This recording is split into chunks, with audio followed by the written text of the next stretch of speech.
Okay. Good evening, everybody. Welcome back to vBrownBag. Tonight, we are going to take a bit of a break from our NSXT series and shift focus to something else that I think you'll like. Tonight, we're going to get an introduction to VMware Cloud Foundation. We're going to be hearing from a couple of folks, Heath Johnson and Kevin T-Bear. T-Bear, did I say that right, Kevin? Yeah, that'll work. That'll work. Okay, very good. Before we get started, just a couple of housekeeping notes. This is a interactive session, so if you're watching live, please feel free to ask questions along the way. Use the Q&A chat box in Zoom, or use the hashtag vBrownBag, please, on Twitter. If you want to tune into any of our other shows, check out the schedule on the right here. We do multiple shows throughout the weeks in different geographies and time zones around the world. And if you missed any of these sessions or any of the other ones, make sure to check out our YouTube channel, vBrownBag on YouTube. Pretty easy to find. I'm your host, Ken Nalbone, and tonight joining me are Heath Johnson and Kevin T-Bear from VMware, going to give us the introduction to VMware Cloud Foundation. So fellas, I'm going to unshare, and you can take it away. All right, awesome. I'll kick off the share here. Let's see. I'm going to assume you can see my screen. Yep. All right, excellent. It's not giving me the border like it usually does on the screen. All right, should you see the PowerPoint, correct? Yes, we do. All right, excellent. All right, so we're going to talk about VMware Cloud Foundation 4, and I'm going to try and dive into the fundamentals, right, to bring everybody up to speed. I saw on Twitter somebody was asking you, Ken, about what does Cloud Foundation do for like small medium businesses, right? Is it something that is for SMBs, or is it something that's for enterprise customers, really? And so I wanted to make sure that I get everybody up to speed on the basics of some of our terminology. We use some different terminology that not everybody's familiar with yet. So I want to make sure everybody's up to speed on the terminologies that we use within Cloud Foundation, and kind of lay the ground for what Cloud Foundation is. And then in a couple of weeks, we've got Kevin, and he's going to give us a what's new view with the latest version of Cloud Foundation and how that looks for version 4. So I'll cover little bits of 4 here, but mostly this is really just kind of the fundamentals, the basics of what is Cloud Foundation. So awesome. So a little bit about myself. I am Heath Johnson. I'm a Senior Technical Marketing Manager with the Hyper-Converged Infrastructure Business Unit here at VMware. So I've been with VMware, it's going to be coming up on 5 years here, which is starting to blow my mind even. And I'm based out of Southern Wisconsin. Been doing VMware for quite a long time. I even have a boxed copy of ESX2 sitting on my bookshelf. And I love to do flying, anything that relates to flying and getting in the outdoors. And Kevin is not too far from me. I don't have a introduction slide, but Kevin, if you want to just go ahead and introduce yourself. Sure. Kevin T-Bear. I'm a staff technical marketing architect. Work on the same team as Heath in the HCI business unit. Spend most of my time either working in PowerPoint or working on VCF in a lab. So with that, Heath, take it away. All right, awesome. So I trimmed this deck down as much as possible. And so over the next hour or so here, we're going to dive into just these basics here. We give a little bit of an overview of what is Cloud Foundation, talk about some of the architecture and the basic building blocks like workload domains, how you deploy it, and then talk about lifecycle management, some of the storage options, and then some of the automation. I didn't even have some automation stuff if we have got time yet that we can dive into for Cloud Foundation. So starting out with the basics, right? So for a while when I joined VMware, I was a TAM. And so TAMs kind of are more hands-on consultants that help customers, VMware customers, implement VMware products in their environment. And so this is kind of a typical environment I would see with some of our TAN customers where they were challenged with keeping things up to date, and you kind of grow these systems organically. Even when I was a customer for many years, I would start out down here like on the ESXi 5 host, and I would be load up a system, and then we'd end up going, oh look, 5.1 came out, let's load up another one because this one's got single sign-on domain on it. And so then you ended up with 2 different versions of ESX and 2 different vCenters because you don't want to try out the newest one. And then before you know it, you need another site that you load 6.0. You might try some KVM or OpenStack. And before you know it, this thing just kind of organically grows, and then you forget to go patch some of the older systems, right, and keep things up to date.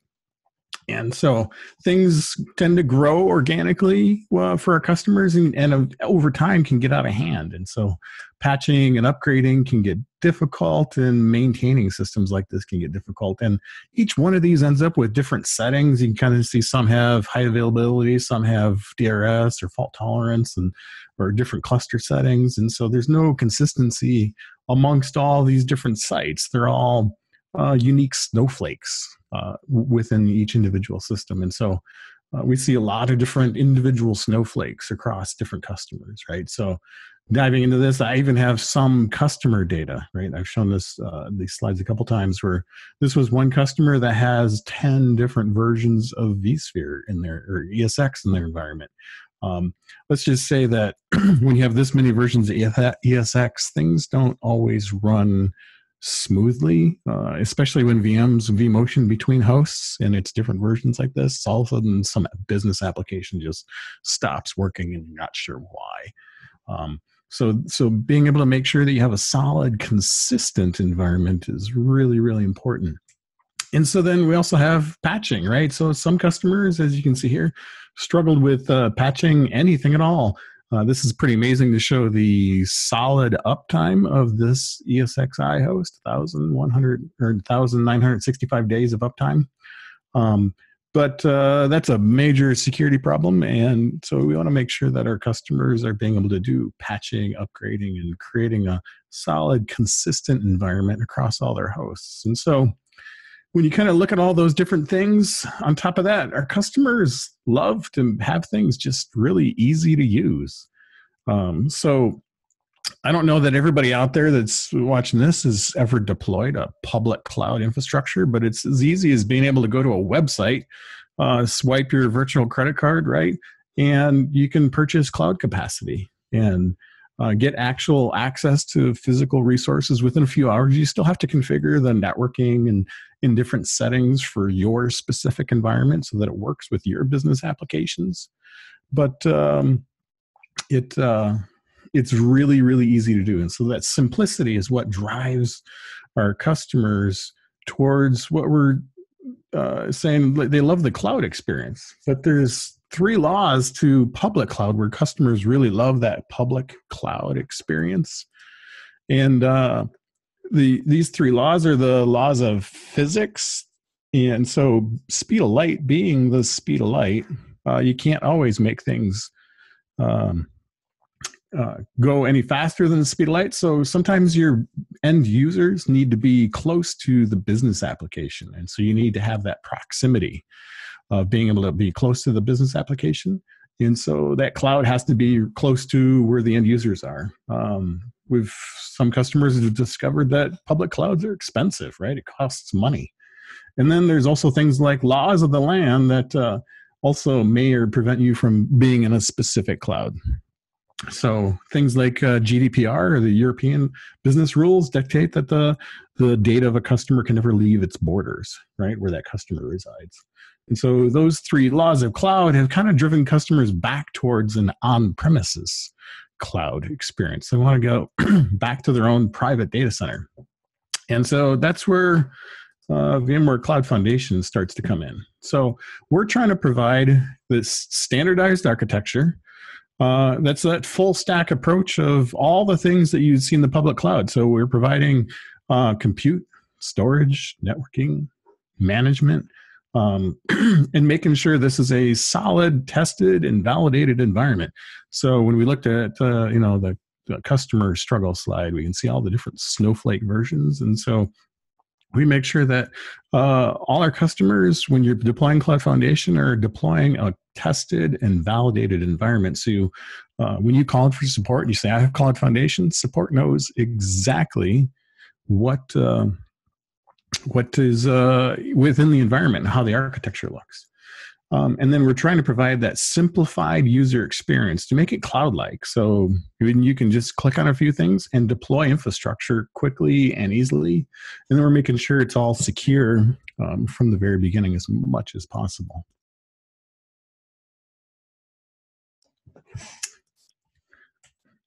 So let's dive in a little bit deeper into, so now let's kind of just lays the ground level there for what is Cloud Foundation from kind of a marketing perspective, right?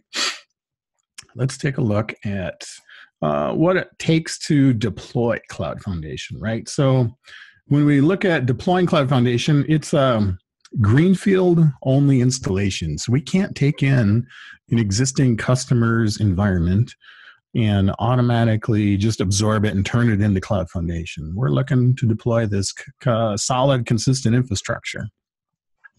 And so we want to make sure that it's going to be greenfield. So to do that, we need to stand up this, what we call a management domain. And so we've had a management domain be the recommended best practice from VMware for many years now. And this is just the cluster where all the management components of your private cloud live, right? So the vCenter, NSX controllers and managers, and then for us, the SDC Manager and Platform Services Controller components, all those different VMware components live within this management cluster, management domain. And so the way we stand it up within VMware Cloud Foundation is we initially we start out with an Excel spreadsheet or a JSON configuration file, whatever a customer is comfortable with. And this Excel spreadsheet contains all the different parameters of the customer's environment. So, and we'll dive into this in more detail. I've got a copy of it here that we can take a look at. And then from a high level, once we fill out all these details, the user will have a rack full of at least a minimum of 4 physical hosts, where these 4 physical hosts will have ESXi installed with a specific configuration so that it's ready for VMware Cloud Foundation to get installed on. And so the first 4 hosts will have that configuration loaded in the Excel configuration file, and the administrator will boot up and install what we call the Cloud Builder appliance. And this is kind of it's on a one-time OVA appliance that gets installed. It can be in your existing vSphere environment, or if you don't have anything, you can install this Cloud Builder appliance on VMware Workstation or VMware Fusion just to kind of get things started.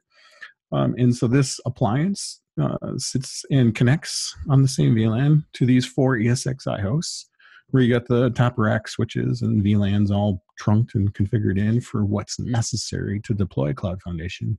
And we'll take this Excel spreadsheet and upload it to the Cloud Builder appliance. And then the Cloud Builder appliance will automatically install and configure the entire management domain. So it'll take those first 4 ESXi hosts and deploy and configure vSAN on them, right? So we'll deploy the vCenter and the Platform Services Controller and get that single sign-on domain stood up. And then we'll turn these 4 ESXi hosts into a cluster and enable vSAN across them, deploy the distributed switches or the consolidated switch for Cloud Foundation 4. We'll stand up NSX and install the NSX Manager controller cluster, deploy the NSX edges if you have that configured within the system. And then we'll deploy the SDC Manager and ingest all these different settings for what we've deployed with all this automation. So this whole process of standing up this management domain is a fully automated process from day 0. It's just a matter of filling out this Excel spreadsheet. So let's take a look. So Heath, while we're doing that, a question came in from Athun. He said, can the Cloud Builder appliance be used to build on-prem automation? Define on-prem automation. I'm not sure what he means by that specifically. Yeah, Athun, you might want to clarify that. Wait for that to come in a little bit. You kind of see that the Cloud Builder appliance really is purpose-built just for deploying this management workload domain. The other thing that it can do as well is it's got, so it will build the ESXi. So it's got 2 different web interfaces built into the Cloud Builder appliance, one for deploying the management workload domain and another for doing a bare metal install of ESX and actually laying down that bare metal installation. So that process is Pixie Boot based. So you'll set up the physical ESXi host for Pixie Boot, and these will be picked up by the Cloud Builder appliance and do that bare metal imaging process. Hopefully that answers your question on that. But yeah, those are the 2 purposes of the Cloud Builder appliance. Outside of doing bare metal installation and deploying that management domain, this thing can be turned off and thrown away if you don't use it. Not a lot of our customers use the bare metal installation. Most of our customers are going to get that bare metal installation and configuration done by the OEM. So they'll specify that they need the host configured for Cloud Foundation, and we will, the OEM will typically provide it that way specifically. But so take a look at the configuration spreadsheet, right? So this kind of says, okay, I've got my 4 hosts racked, stacked, and configured ready for ESXi. We go through and we make sure that we've got different settings. So we got to make sure that we got the static IP configured. We've got the management network. So different VLANs and port groups need to be configured on the environment. And we'll see a little more detail on this here in a minute. vSAN configuration, all disks are available for use. So one of the gotchas here is if you're repurposing some old ESXi hosts, you want to make sure that you've like reinstalled ESX, so it's got a new ESXi installation, but the host has been used in vSAN before. You might have some hanging vSAN partitions still on those disks, and so you want to make sure that all those different things are completely cleaned up on the disks. And then we need to make sure that DNS is pre-configured for the entire environment as well. So we go through just kind of the different steps.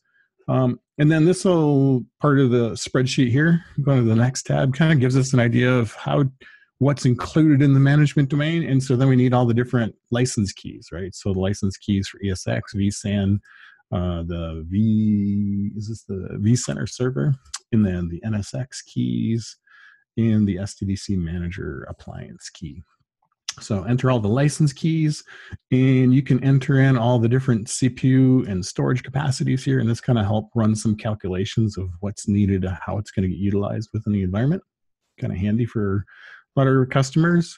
Then we need all the default passwords for all the different components that we're going to install here on day 0. So the root accounts for ESX, the single sign-on domain administrator account, the root account for the vCenter server appliance, the NSX T appliances. And so one of the things to pay attention to is some of these different appliances have different password requirements, right? So NSXT needs at least 12 characters, where vCenter can get away with 8 to 12. And so as you're filling this out, we go through and make sure that you're meeting all the different password policy requirements necessary to deploy all these different components.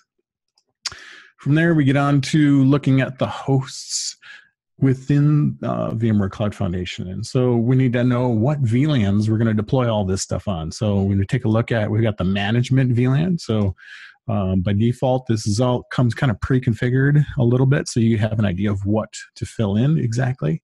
So we're going to give it the VLAN for the management network, vMotion, vSAN, and the NSXT host overlay network.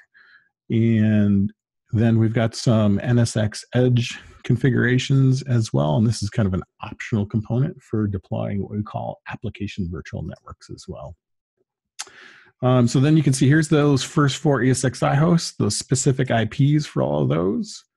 And then we're going to use a range of IPs for vMotion and vSAN, so that these can just claim from those ranges. And then set the MTU and the gateway for all those. And then we kind of get into some more details, right, within the deployment parameter sheet here. So point it to your DNS, NTP servers, and then we can specify exactly what name you want for your vCenter, what IP address you want for that, what size vCenter you would like to deploy. So a lot of detail you can kind of see as we walk through the different process, making sure that we're using the customer's naming conventions as much as possible. Data store names. Do you want to enable dedupe and compression? So we allow a lot of flexibility with being able to deploy this as well.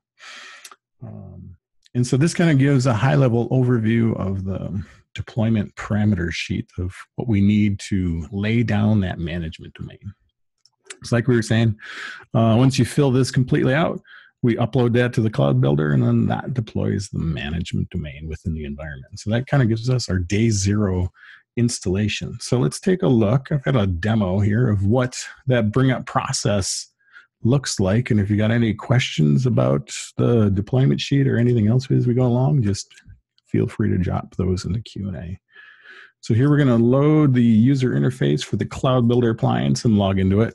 You set the default username and password when you deploy the OVA. So we just log into the user interface here, accept the end user license agreement, and then we're going to be deploying VMware Cloud Foundation, not the VxRail version. We do use the same tool for both deployments, just a slightly different interface for both. And so then from here, we need to fill out and make sure that the prerequisites are done, right? So we've got everything rack stacked, cabled, VLANs plumbed, all the different prerequisite settings are set up correctly within the environment. Next, we need that deployment parameter spreadsheet. So this gives you another opportunity to download that parameter spreadsheet. This is the Excel spreadsheet is also downloadable from the My VMware portal, along with the bits for the Cloud Builder appliance. So if you've got the deployment parameter spreadsheet, we go next, complete the parameter spreadsheet, and we want to make sure that you've got all the different necessary information for deploying that in your environment. I'll hit next. And then from there, we're going to upload that configuration file. So that Excel spreadsheet, we'll go grab that, upload that to the environment, and we'll hit next. And then we go through a validation process. And so this validates that the spreadsheet is good. And we do as much as we can ahead of time to make sure that your environment is completely ready to install all these components. So we make sure that your passwords meet the requirements, that we can ping these ESXi hosts, that these VLANs are accessible. We're checking to make sure time is in sync across the ESXi hosts. You've got storage capacity, and all the different components are ready to go as much as possible to build this management domain. So then from there, we'll go next. And it says, are you sure you're ready to deploy the software-defined data center? And we'll say, yep. And so from here, this is normally, when you think about the process here, like as we described it, we're deploying a vCenter, creating a cluster, configuring vSAN, deploying the distributed switches, going through a whole brand new deployment of an entire software-defined data center. This process normally takes about 2.5 to 3 hours, depending upon the speed of the servers you're deploying it on and whatnot. And you can see this is through the magic of demo software here. We're going to accelerate the speed of being able to deploy this quite quickly here.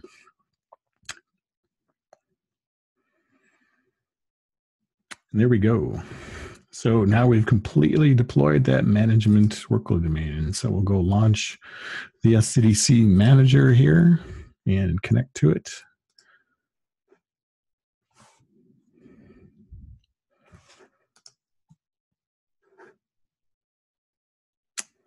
And there it lands us on our VMware Cloud Foundation SDC Manager Dashboard page. And so we can see we've got a bunch of different things here on the screen, kind of gives us a nice high-level view of the CPU, memory, and storage available with the environment. We can see that we've got the one management domain deployed.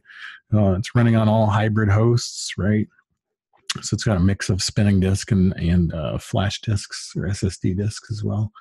And then we can kind of dive in a little bit to see this vCenter server that it's deployed. And so this is where most of our vSphere administrators live, right? So being able to go in, and you can see here we've launched the vCenter server from the SDC Manager interface. And you can see we've got these first 4 hosts deployed. So we got ESX 1 through 4. We've created this resource management pool for the management domain, and we've got all the different components. This is an VMware Cloud Foundation 3.9 demo that I'm showing here. So this is going to show a little bit different architecture than we have with 4.0 at this point in time. Then I wanted to kind of give everybody a good view of what this looks like. And so we can see the platform services controllers, the vCenter, Log Insight, some different components that all got installed, all with automation using the VMware Cloud Foundation. So Heath, I have a question. Yeah. When prepping those hosts for Cloud Builder, how much work is required by the administrator? What I mean is, does it need to be reachable with an IP address, or can Cloud Builder reach out to the out-of-band management in my hosts? Or if I have it, maybe, the management network is set on these. Do they have to be on the correct VLAN for what will eventually be my management network? Or do I just have to give an IP to Cloud Builder that will work for the initial setup?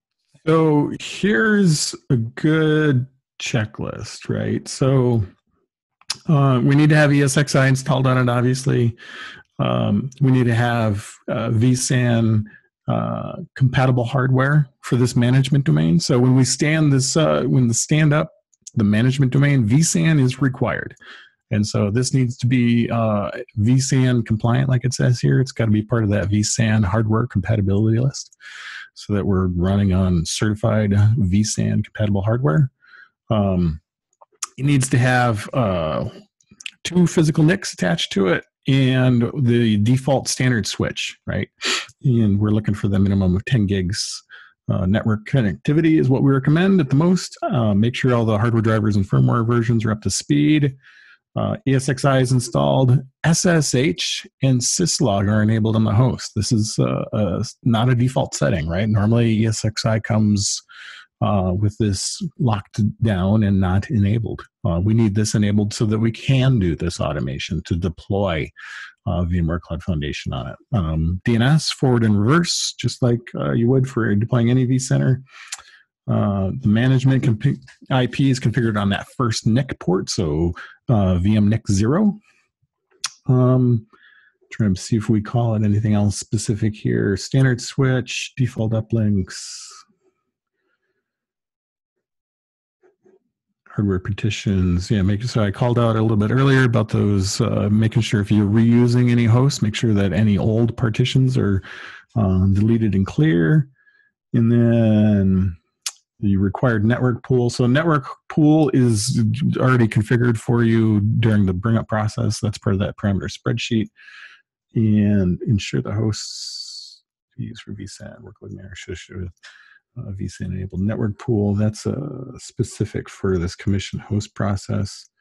And VMFS and NFS are these last few things are specific to creating workload domains, which we'll get to in a little bit. So that kind of covers it mostly. So default install, NTP, DNS, and the one kind of special thing, SSH is enabled. That's kind of the base install necessary to deploy the ESXi host and get that management domain up. Cool, thanks. Yep. All right, so let's jump back over to slides here. So we took a look at day 0 deployment there. So now we've got the management domain stood up. We've got the SDC Manager deployed, the vCenter deployed. We've deployed NSXT Manager cluster. So this is for VMware Cloud Foundation 4. And we've also deployed an optional NSX Edge component for our north-south routing. From there, we get into growing this architecture, right? And so actually I want to jump ahead a couple slides. We've got 2 different types of architecture. And I want to just jump ahead to this slide here a little bit first. So we have, because we had that tweet come out the other day that was somebody was asking about, is this work for small, medium businesses or is this only for enterprises? And so we have the ability to deploy two different types of architecture with Cloud Foundation. We can either do the consolidated architecture, where you run your business applications on this management domain, on these first 4 hosts, and you can start to grow that first cluster that gets deployed and actually run your business on that. And we've actually have quite a few customers that are doing this, have a VMware Cloud Foundation system deployed with 4 hosts, and that's it. And they're a nice small, medium business, and they're just using VMware Cloud Foundation with just those first 4 hosts. And then we have other very large customers that have thousands of hosts, right? So we can go anywhere in these different types of scale and architecture. And so outside of the running your business on the first 4 hosts, that's considered the consolidated architecture. The next one would be deploying what we call the standard architecture. And so that's where you have that management domain stood up, and then you're going to deploy workload domains to run your business applications on in a separate cluster completely. And so we'll get in a little more detail on that in just a second here, but that's those are the 2 types of architecture we have available within Cloud Foundation for either small businesses or some of our larger enterprise customers. So if we go back up to this, so we've got that management domain, and so small, medium businesses can start here and kind of start scaling up and just adding more hosts to this management workload domain if they want. But then as customers grow, they can also look to deploy their first workload domain, right? So when we deploy a workload domain, and this is kind of a new term that's specific to VMware Cloud Foundation or our VMware validated designs, we use this term, this workload domain. And so what this is we're going to deploy more physical ESXi hosts, and then it's more than just a cluster. We call it a workload domain because this cluster of hosts actually gets its own vCenter. And so you can kind of see we've deployed a vCenter here inside the hosts or on the hosts that are running the management workload domain. When we do it with VMware Cloud Foundation 4, we deploy this new workload domain, this new vCenter. We also deploy a new set of NSX managers and kind of create an NSX manager boundary, right? So this vCenter is tied to these NSX manager clusters, and the management workload domain hosts are specifically tied to this set of NSX managers, and so it has its own vCenter. And so that's where the term workload domain kind of comes from, is this workload domain is a cluster that has its own vCenter and its own NSX managers. It kind of takes it to that next level beyond just being another cluster within your environment. From there, we can continue to scale this out a little bit, right? So we can do multiple clusters within this workload domain one. And so here you can see cluster 1, cluster 2. We've got the ESXi hosts for both clusters, and we've scaled it out, and we're sharing this NSXT manager cluster with this workload domain 1. From there, we can continue to scale out even further.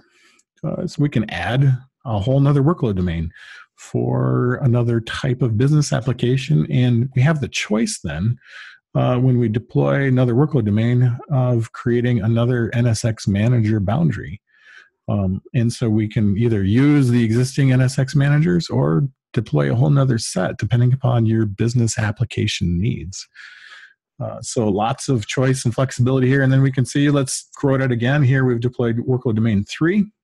And this time we chose to have workload domain 3 leverage that existing NSX manager that was already there. And so you've got all these different flexible options for different architecture for scaling this out.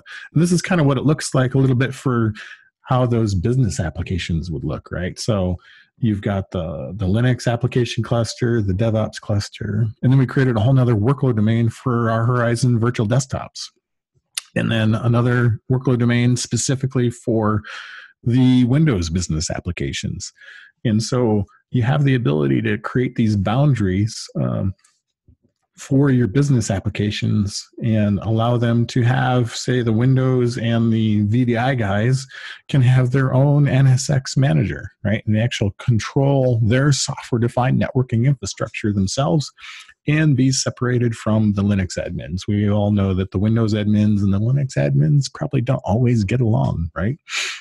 So giving them their own isolated infrastructure, we can use role-based access control to grant them access to the different components that each of them need. And from the administrator perspective, looks like they've got control of an entire vCenter and their NSX infrastructure separate from each other. They're all very happy. So it kind of gives a nice high-level view of some of the possibilities for deploying VMware Cloud Foundation within the environment. Any questions on what we've talked about so far? Now I'm coming up in the QA, but for my own purposes, that Cloud Builder is only the management domain, correct? We don't need the Cloud Builder anymore once we have VCF stood up for additional workload domains, do we? That's correct. So once you got the management workload domain up, the Cloud Builder, other than doing ESXi bare metal deployment, it can be turned off and thrown away if you want. I think one of the interesting use cases here, Heath, is obviously Cloud Builder has its own API. SDC Manager has its own API. And if you choose to use another imaging software, maybe like RackN or something of the sort, you can orchestrate all of these things together to basically provide you the entire software stack, including workload domains, which you're going to get into momentarily here. So I think, you know, that definitely speaks to the automation side of it, and all of our public APIs that are available as well. Right. Yeah. So the APIs are what's really interesting. I think we're excited to see what a lot of third-party integrators are going to come up with for leveraging the APIs that we've made available and publicly available. Like Kevin mentioned, the RackN one. That's another third party that's looking at doing bare metal imaging and being able to deploy bare metal ESXi hosts to help you scale out with more automation. Let's dive in. I'm going to do a little bit of a demo on that, what we just talked about. So we're going to commission some hosts, and then we're also going to do a workload domain deployment.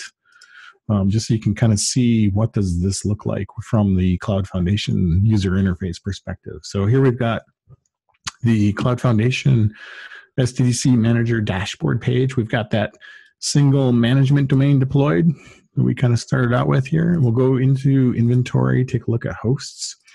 And you can see on the unassigned host tab, we've got nothing here, right? We've used all the hosts up.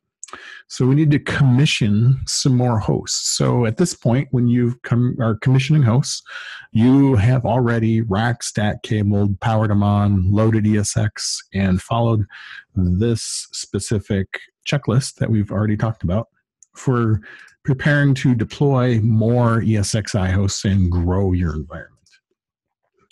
So we have a couple different options for commissioning hosts. And so in this part, we can show the manual method of keying in the individual ESXi hosts. We'll choose vSAN.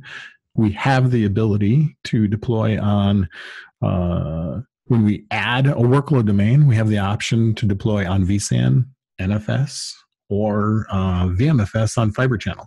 So the nice part about vSAN is that it grows with the system, right? As you add more hosts, the vSAN storage capabilities grow with it. If you're using NFS or VMFS on Fiber Channel, those are still managed, scale and size and partitions and the storage and all that. You still have to manage that manually.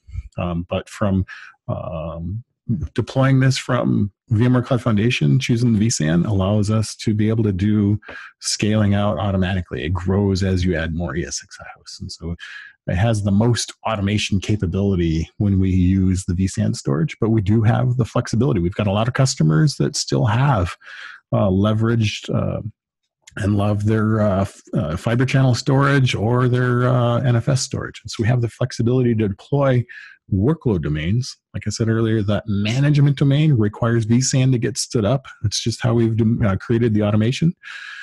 Start from that day zero green field installation. But when we deploy a workload domain, we have the choice of vSAN, NFS, or Fiber Channel.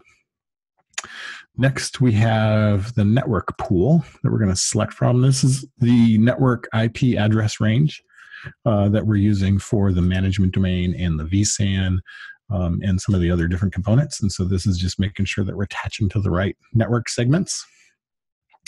And then from there, we just key in the username and password for the ESXi host here, click Add, and it adds it to the list of hosts to be commissioned. And so we'll do another one of these, type it in,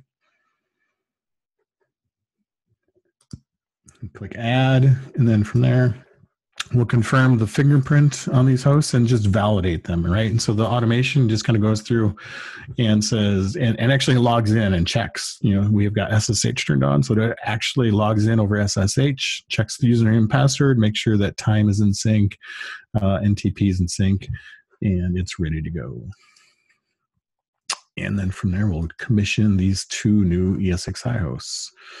And you can see here down on the bottom, we've got our task pane. And so it's going through the automation of commissioning these hosts. And here it's just going to quickly go through a few different steps of automation within the SDC Manager Dashboard page here. And we've got some hosts that are now attached. We'll take a look, and here's those 2 ESXi hosts that we just commissioned. And so commissioning is really just registering empty hosts that are ready to get used and assigned to a cluster or a workload domain. And so that's one method for commissioning hosts. We'll take a look at another one. For our customers that are doing large volumes of ESXi hosts, we have the ability to use a JSON configuration file. And so this is just going to spell out the fully qualified domain name, username, what type of storage we're going to use, vSAN, NFS, or Fiber Channel, the password, and then what network pool we're going to connect it to. And you can see we've got multiple hosts inside this JSON configuration file. And so this allows us to bring in bulk commissioning, right? Being able to register 100 hosts, I believe, is our maximum at this point in time at a time. So we'll upload this JSON configuration file, and it loads them all in here. We'll just go through that same process of confirming the fingerprint and validating them all. And then we'll commission those hosts. And again, it goes through that automation process. And then we can scroll down, and now we've got all these new ESXi hosts commissioned within the environment, and we're ready to go deploy a workload domain. So now we'll jump over to the workload domain deployment process here. And so here we can see we've got the single vCenter and the first 4 ESXi hosts deployed within the environment. So we'll go back to the SDC Manager Dashboard page, go to workload domains, and here we're going to create a new virtual infrastructure workload domain. So we're going to go from one single management domain that we did during bring up and expand it into a virtual infrastructure workload domain and add another vCenter and another cluster, right? So if we take a look at the management domain here, we can see there's the first 4 hosts in that cluster that it created. And we've got the unassigned hosts all here that we just commissioned a little bit ago. And we've got some, I don't know why this demo jumps over to, we've got the license keys ready to go for expanding it. So we want to make sure that we've got licenses. So we got the vCenter, vSAN, NSX licenses ready to be utilized within the environment. So this is going to consume some of these licenses. You can see some are used and how many are available within your environment as you're growing your environment out. And then we're going to go into workload domain, virtual infrastructure workload domain. We'll choose vSAN, and we'll give it a name. So we'll give the cluster a name, the workload domain a name, and type in the name of the organization that's going to leverage this. And then we'll start typing in more information. So vCenter IP address, fully qualified domain name. It's going to pull in parts of this information, like we pointed at that network pool that we're going to attach all this to. Password information. This is the 3.9 demo that we're looking at here. So it has the option to deploy NSX-V or T. The current 4.0 version is T only at this point in time. And We're going to deploy it on VLAN 0 just for this demo. And so we're just going to give it some information for deploying an SXT here. So the cluster IPs and names.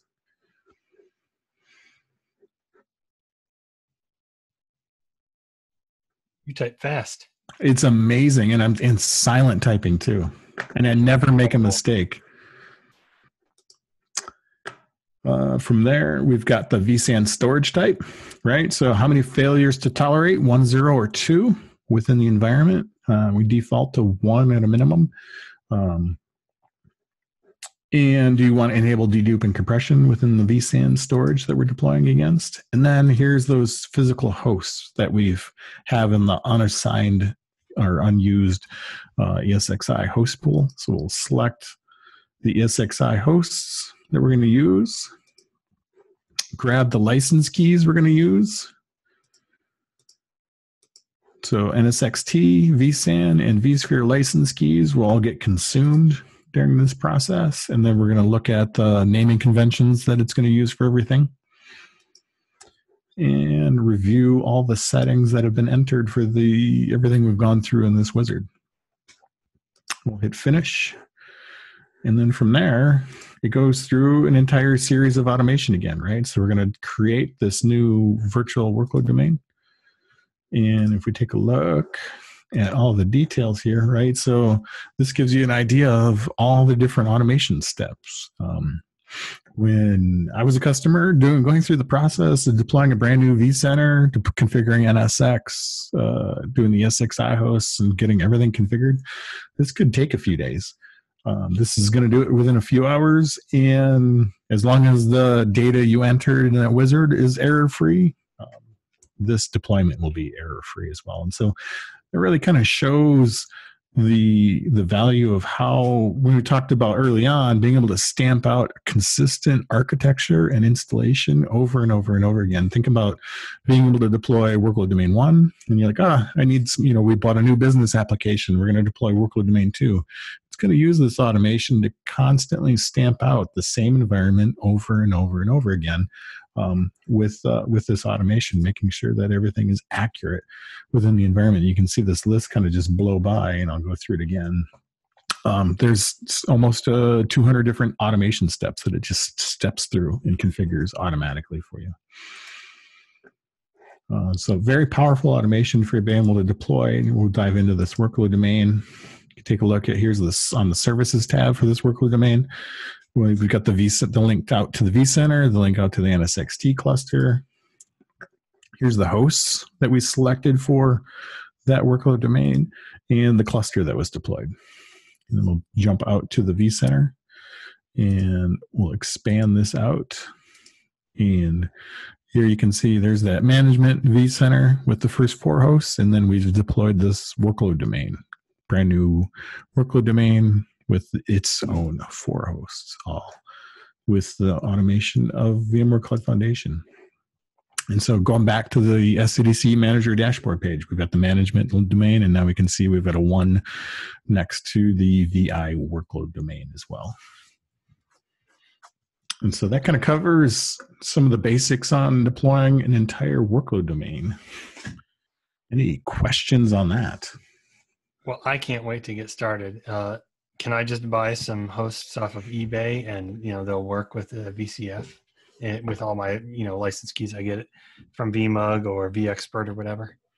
Absolutely. So I've been working hard to make sure that if you are a vMug Advantage subscriber or a vExpert, you will be getting license keys for being able to deploy VMware Cloud Foundation in your environment. And we've got a tool too for deploying within the environment. I don't even have, that's a whole nother brown bag if we want to dive into the VMware Cloud Foundation lab constructor. Why don't you just cover it in 10 minutes? No, seriously, so is that available to pretty much anybody if they want to use the... It is. So if for people that aren't familiar, I probably have a deck hiding here somewhere if I can dig it up. We do have a tool for people that aren't familiar with it. I think the easiest way is probably to go out to the blog site. I'll link it in the chat as well, Heath. Cool. Yeah. And yeah, just make sure that you send that to me, and I will put it in the show notes when this goes up on YouTube as well.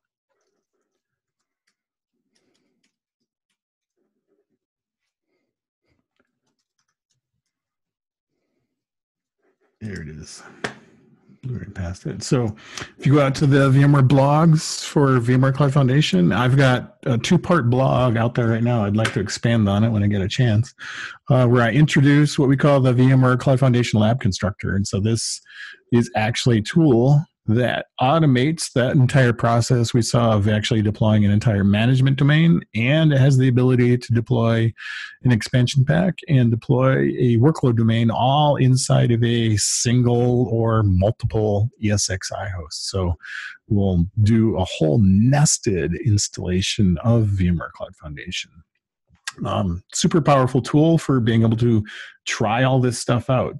So definitely take a look at the blog site.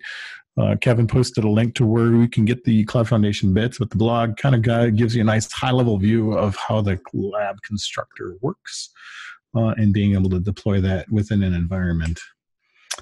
From that, a couple more things. How much time we got left here, Ken? We're in good shape. We got 8 minutes. All right. So we'll kind of breeze through a couple things. So think about being able to deploy all this. What about lifecycle management? It's one of the things we talked about at the very beginning, is where customers can struggle with lifecycle management. And so within Cloud Foundation, we have the ability to manage patching and upgrading, and we make it super easy for all these different software components here. We've got the ESXi, the vSAN, the NSX. And so the VMware Cloud Foundation SDC Manager will get an update and give you notice of that update, and then we'll allow you to do scheduled updates and reporting on your updates on a per cluster basis. So we give you nice granular control of being able to deploy patching and upgrading within your environment on a per cluster basis. And so when you take a look at patching and upgrading the environment, we make that as easy as possible. And then here's a quick slide on the storage options we talked about, right? So this kind of comes up a lot. That's why I threw this slide in as well. A lot of customers are wondering, what storage options can I do when, kind of a thing. And so we've got 3 different kind of storage options, right? So principal storage for the management domain specifically, like we talked about, it's vSAN only. Principal storage options, so these are used to create the workload domain itself, right? So we saw that wizard that we walked through of being able to create that entire workload domain. You have the choice that we showed, vSAN, NFS, or Fiber Channel. Those are the options we have for deploying that and creating that workload domain, and we call those the principal storage options. So every time you pick one of these and create a workload domain, every time you add a host and grow that cluster, it's going to be attached to that vSAN or NFS or Fiber Channel. It's going to be the default option for every time you scale up that infrastructure. From there, we have supplemental storage, right? So being able to just add other capacity for things like backups or disaster recovery, replication, whatever it is you need. We then have the added feature of using vVols or iSCSI, and then Fiber Channel and NFS as well. So a lot of flexibility. It just kind of depends upon which stage you're at. Are you deploying the management domain? That's always vSAN. Otherwise, if you're creating more workload domains, and it's just that creation process, we're going to need vSAN, NFS, or Fiber Channel. Otherwise, we can connect lots of other storage options as well. So I'm curious about something, Heath. Sure. If vVols and iSCSI can work fine as supplemental storage, why do you think they can't be principal storage options for workload domains? Right. So we don't have that in the UI at this point in time. I'm not exactly sure if there's just a programmatic automation problem to be solved there. What do you think, Kevin? You got any thoughts on that one? Yeah, I think, as we look at storage, we're always trying to take up the next storage possible. Obviously, there is some storage that is easier than others. If you take a look at our FC support, actually requires you to mount the volume to all the hosts in that workload domain before you create it. So I know there is things that we're working on. Obviously, can't talk about it here today, but in terms of being able to automate other storage types in the future. Thanks. Perfect. All right. So with 4 minutes to spare, I'm just going to throw up the resources slide here. And so we've got lots of more information, and we just barely scratched the surface on what we can do with Cloud Foundation. I know Kevin's got a ton more details he's going to cover in the next session that he's going to do in a couple weeks here, and kind of show you what's new with version 4 specifically. But if you're looking to learn more information, we've got a few different links out here. I want to call out one, and I don't see it on this list, so I'm just going to jump up to the website here quick. We're going to take a look at the Storage Hub. So a lot of our customers, vSAN customers especially, are familiar with storagehub.vmware.com. We've got a new button out here called VMware Cloud Foundation, of course. And so the demos that I showed today are all actually hiding out here. And so when you take a look at deploying Cloud Foundation, say here's this bring up process. This is the actual demo that I just went through, right? We have the whole text description of what everything you're going through, but this shows you the whole bring up process. So these demos that I went through tonight are all out here on Storage Hub, and you can walk through the entire user interface, and it will guide you through the user interface and explain to you exactly what we're doing. So if you want to learn more about VMware Cloud Foundation and see these demos for yourself and get some hands-on time with the user interface and see how it works and understand Cloud Foundation better, take a look at Storage Hub here, and it will go through the entire process of walking you through all the different configurations possible with deploying Cloud Foundation, and then it goes through all the other stuff we didn't even have time to cover.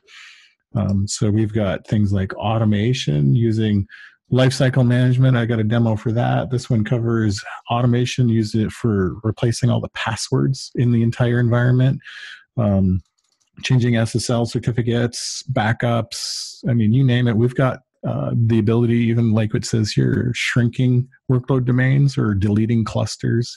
All these things are automated capabilities within Cloud Foundation. We just didn't have time to cover them tonight. So a lot of stuff, a lot of resources out here on storagehub.vmware.com.